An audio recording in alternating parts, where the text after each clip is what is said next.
Welcome to episode 19 of the Brainstorm. We've just got one topic for you today, robots. Nick, last week we went long.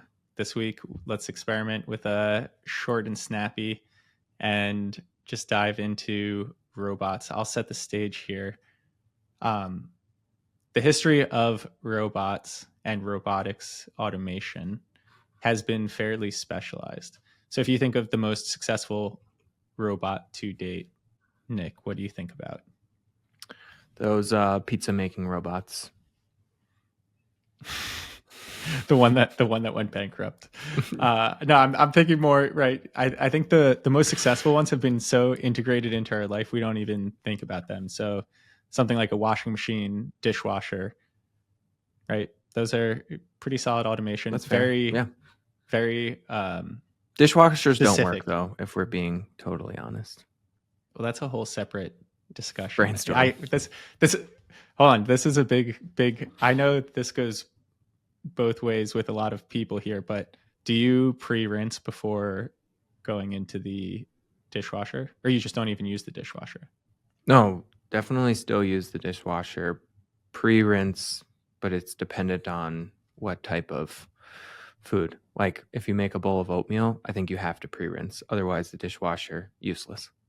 There are people out there who say with modern dishwashers and soap, you're supposed to leave the food on because that like allows the soap to activate and do its job.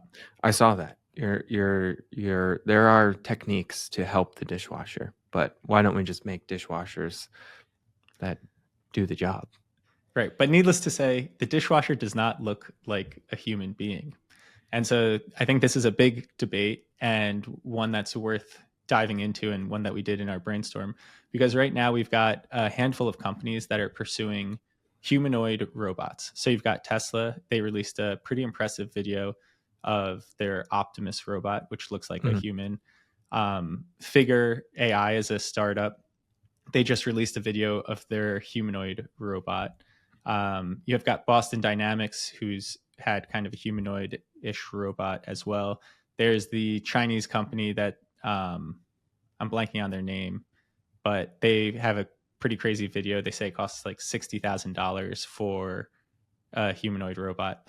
And so this big question is, all right, we're at this point in time where we've got AI and computer vision getting to such a point where, you know, maybe it makes sense to design a more generalizable robotics platform. And so do you tackle this opportunity with a human-shaped robot? Or do you think the future of robotics is still along that specialized route where you're going to have automation systems doing tasks in a more efficient way than a human could? I think the history of technology and how it's progressed will point towards generalized robotics, and it will likely be in a humanoid form because it backfits to how we interact with the world. I feel like we've said that in Brainstorm a few times. My one question is, because I think all of the robotics hype outside of the specialized examples you gave a few years ago all focused on Boston Dynamics. They're not humanoid. You think they feel a little silly.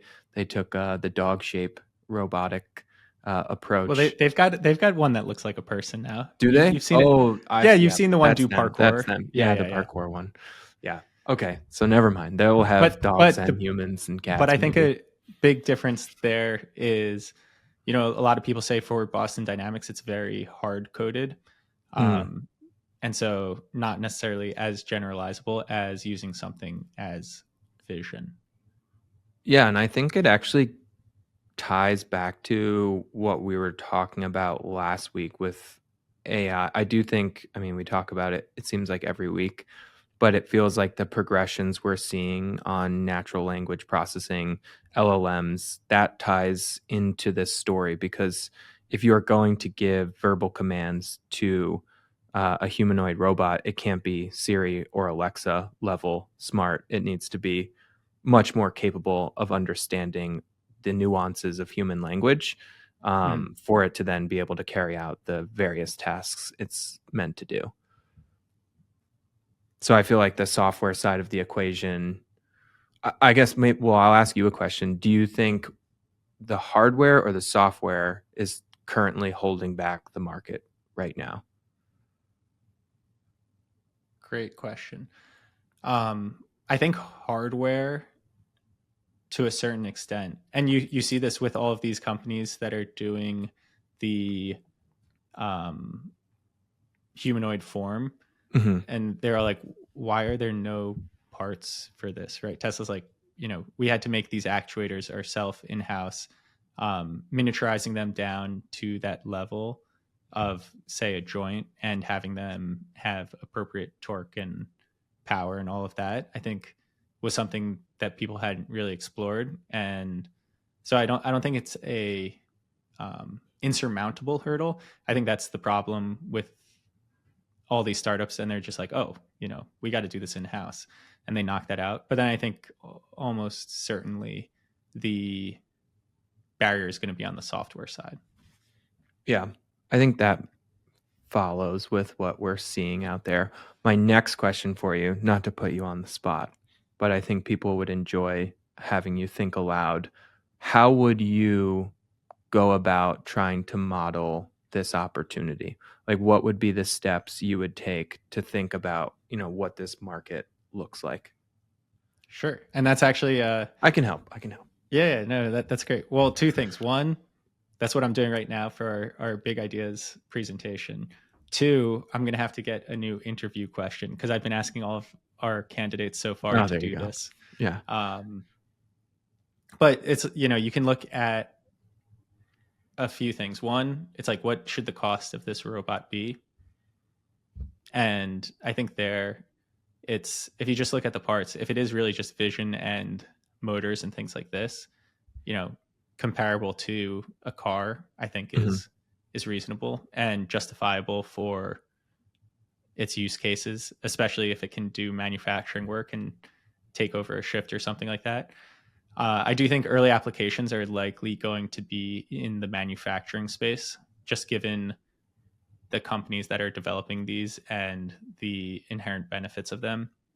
So if you do something like that, I think there's like 12 million manufacturing employees in the US. Does each manufacturer, like, what if each person gets their own robot? Like, that's possible. Or it's like, uh, in the long term scenario, why doesn't one person supervise like three humanoid robots doing things? Uh, and that's where I think looking at what it can actually be capable of is super important in sizing the market here. What about when it is capable? I think we've actually talked about this. Like, if you are able to create an app store and you basically get to a point where the hardware is good enough to do most human function today and maybe even more, Mhm. and then you could develop applications for it. Like, how would you go about? I assume that just increases the TAM significantly because you probably move outside of manufacturing and maybe actually into the household. Maybe it becomes a consumer product. Right. The If iRobot there's a movie. robot that can take laundry out of the dryer and fold it, like, that's a fair amount of time that you can save, and you could probably pay for that. We were joking, right? It's like you're sitting watching TV, the humanoid robot comes over, it just starts brushing your teeth. Right. Well, I actually, tying it back to our joke before, if you do have a generalized humanoid robot, you don't need a dishwasher or some of these specialized robots that you have in the house, right? I mean, you probably Mhm. still need a washer dryer, but I think you can get rid of the dishwasher. So Yeah, down with although to me dishwashers. that seems further out. Or maybe it's like, why would you waste the robot's time dishwashing when you already have that in your house? Like, send it out to walk your dog or something. But Yeah. what do you think about so this was Brett Winton, our chief futurist, and he was making this comparison, which is the future of the robotics industry could emerge similar to the way early computers and calculators did.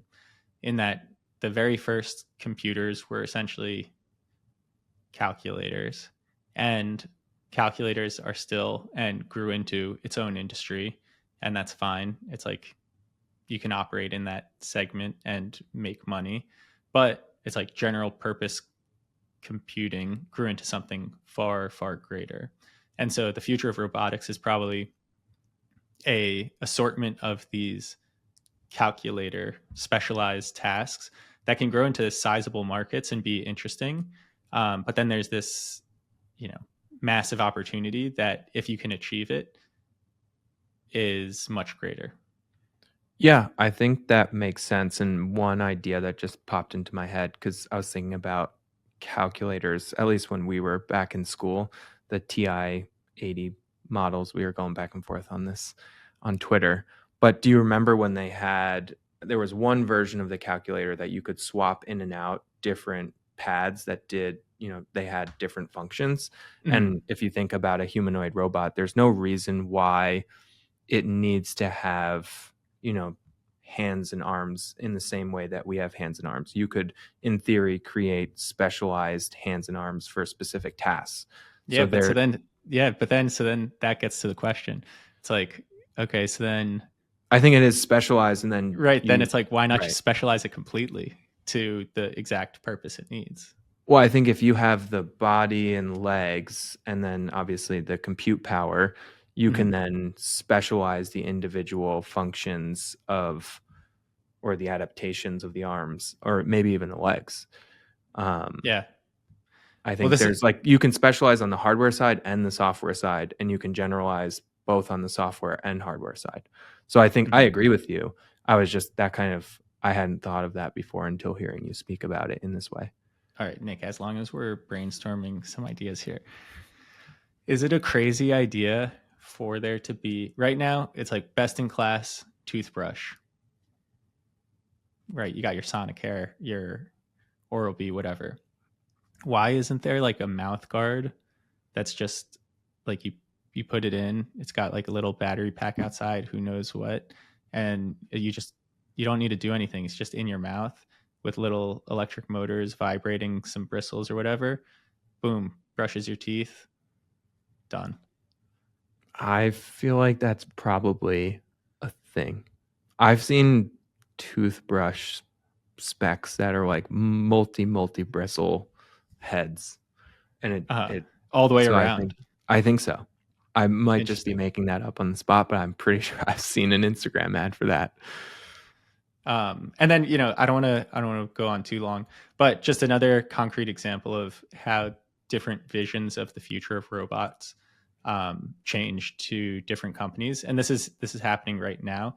So it's like a long time people are like, okay, how do I put sensors on a robotic hand so that it can pick up any item without crushing it, right? Like, how does this robot pick up an egg versus picking up a dumbbell, right? It needs to know how much force to apply, all of this, right? And is that a sensor problem or some other mechanical solution at the hand level?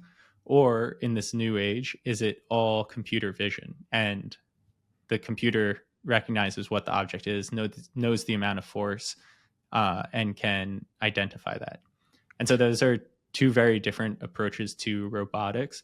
And I've heard very recently just from different people that it's still an ongoing debate here. I think I would very much lean towards the AI computer vision as the simple solution for what the future of robotics looks like and that generalizable platform.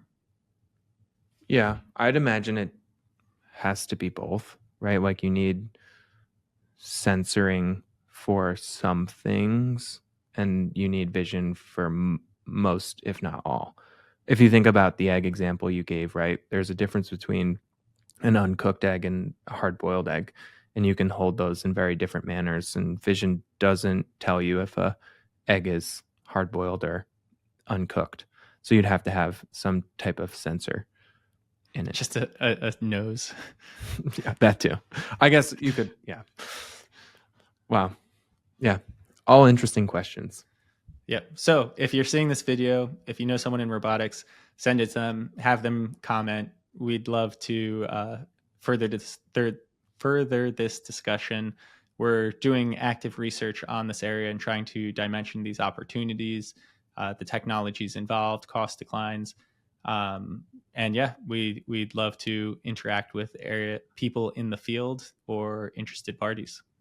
And I'll end on ultrasonic electric toothbrush, U-shaped automatic toothbrush for adults, 360, whole mouth toothbrush. It exists. It's on AliExpress for $9.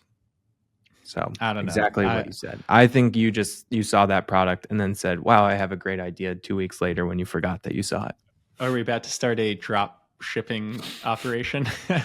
No, really not for that product. All right. Thank you, everyone, for joining, and we'll see you next week for episode 20. Episode 20. See you, everyone.